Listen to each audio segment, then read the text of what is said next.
Our guest this week is in the final stages of building a submarine, and Lloyd Wilson is going to explain his madness. At the completion of high school, I joined the Navy. Ended up in shore duty in a really bad place called Pearl Harbor, Hawaii. I'm kidding, it was great. But I was on submarine base. And this would have been what year? In 1959. All right. So the Korean War is over? Over. And Vietnam is ahead of us. Exactly. And you're in Hawaii. Exactly. As a young teenager?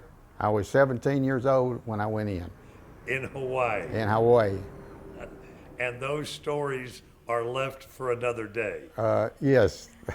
Yes, definitely. Okay. I was a torpedoman, which I was in actually a torpedo shop, and my job was working on exploders and warheads. I also went to Navy dive school when I was there. But a program came out where they needed people on submarines. They were going all over the world doing things, and I didn't want to miss the opportunity because the submarine service always have been a volunteer service. I don't think I knew that. Yes, you've never been anybody in submarines that didn't volunteer. And it's harder to stay in than to get in. And there was like 26 of us applied to go in and had to go through the mental and physical tests and things like that. Ended up 6 of us actually went on board submarine. And it doesn't matter if you was an admiral going on board, you'd have to qualify. By that I mean you have to learn every system in the boat. You had to function at every position. You had to drive it, you had to start the engine, you had to load the torpedo, you had to know where all the electrical switches, how to isolate, and everything that you would do on any emergency, from a fire drill to battle stations to whatever. And I happened to be I went on 2 submarines. The first one was the USS Halibut, which, if anybody's read the book Blind Man's Bluff, that was the Halibut. And the second one was USS Growler. Later on, I found out it was the very first cruise missile. Our patrol was off of Siberia, close to the Russian subpens, and in case of the war, we would be the first people to hit something in Russia. All right, so you stayed in the Navy how long? I stayed 4 years in the active Navy. Then I came out and came back to South Carolina, to Greenville.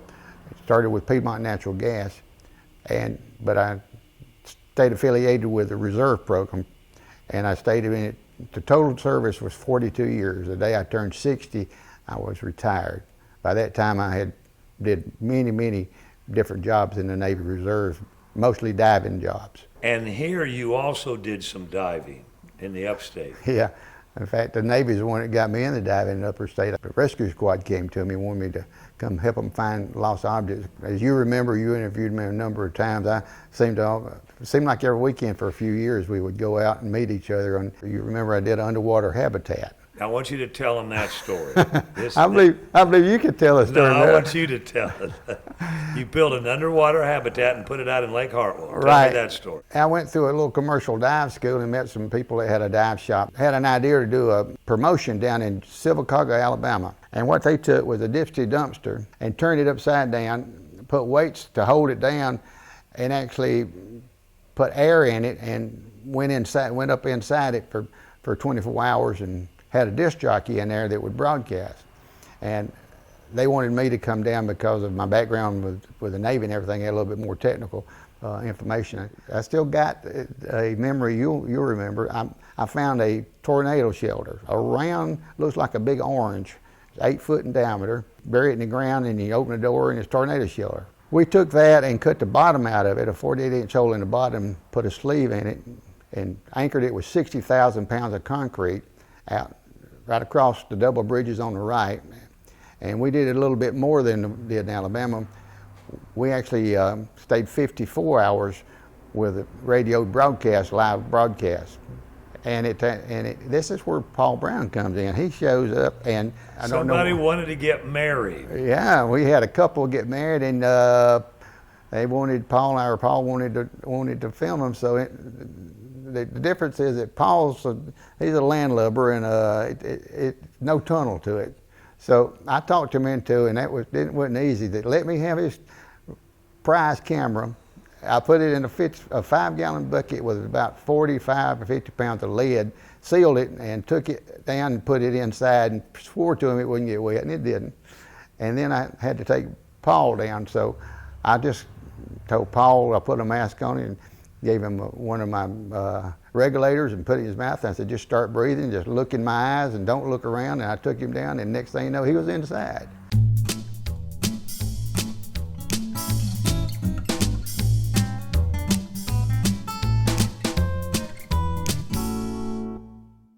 Tell me about the organizations around the country consisting of former submariners. It's called USSVI, United States Submarine Veterans Incorporated. Our purpose is to perpetuate the memory of our shipmates who gave their lives in the pursuit of their duties while serving their country. Our members are from every state in the Union. In addition to local and area meetings held throughout the year, we also hold a national convention at a different city each year. And I would ask anybody that's a submariner, get in contact with me or any of our people. We'd love to have you. We got an area of road that we clean. We've got kid programs. We help the Shriners. We got college scholarship programs. And the Boy Scouts, very active in the Boy Scouts.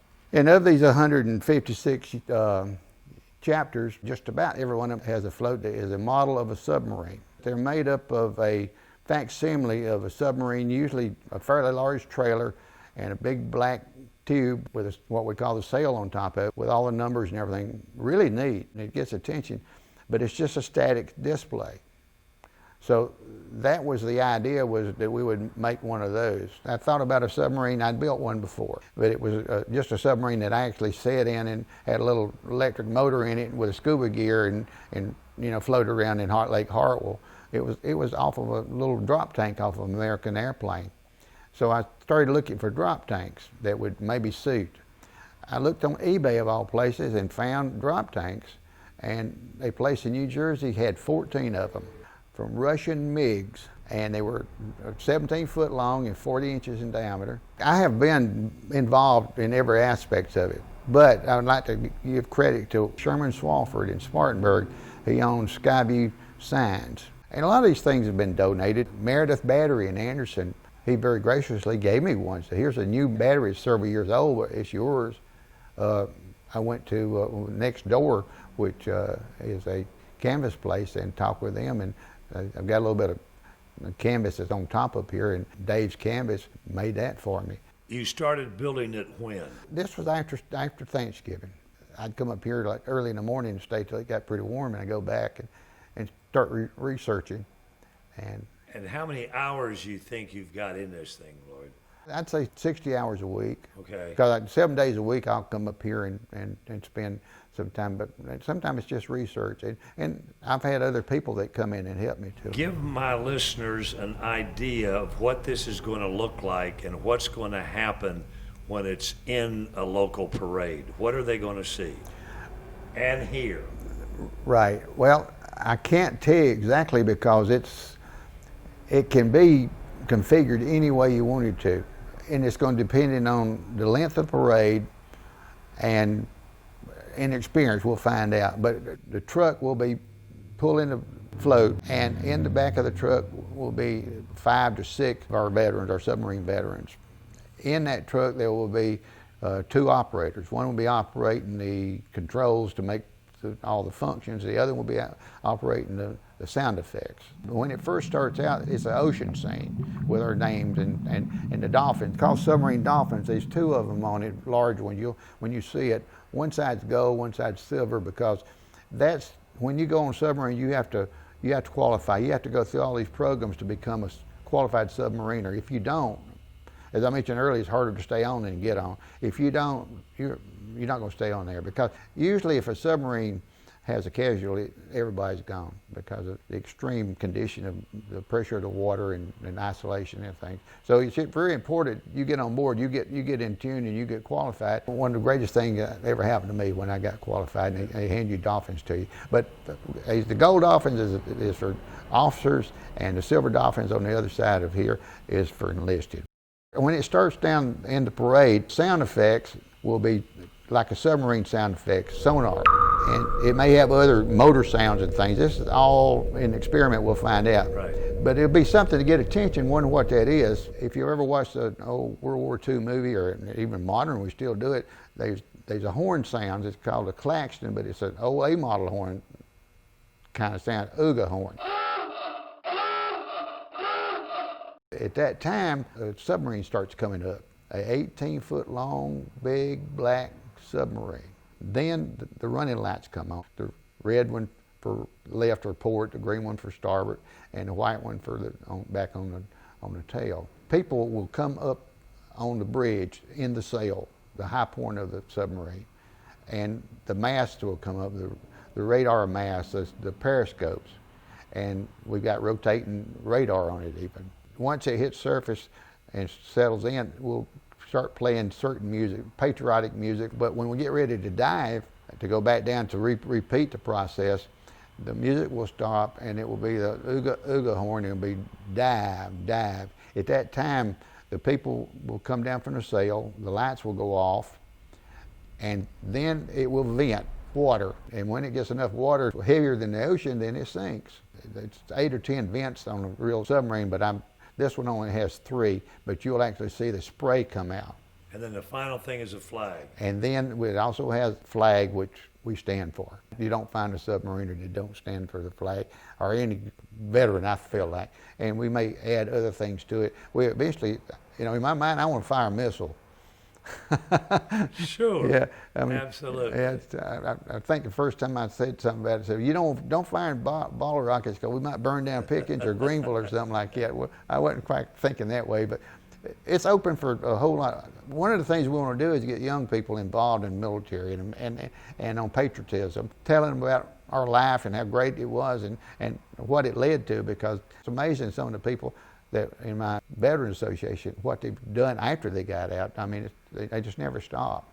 So we want to really get involved with the kids, but we also want to open up for imagination. Well, it's been great. Great project. The whole upstate's going to be able to enjoy it at some point. Lloyd, thanks for all your hard work. Thanks for your service. And as always, we want to thank each of you for tuning in and invite you to be back with us next week, same time, for our next edition of Conversations with Paul Brown. Until then, take care, everybody.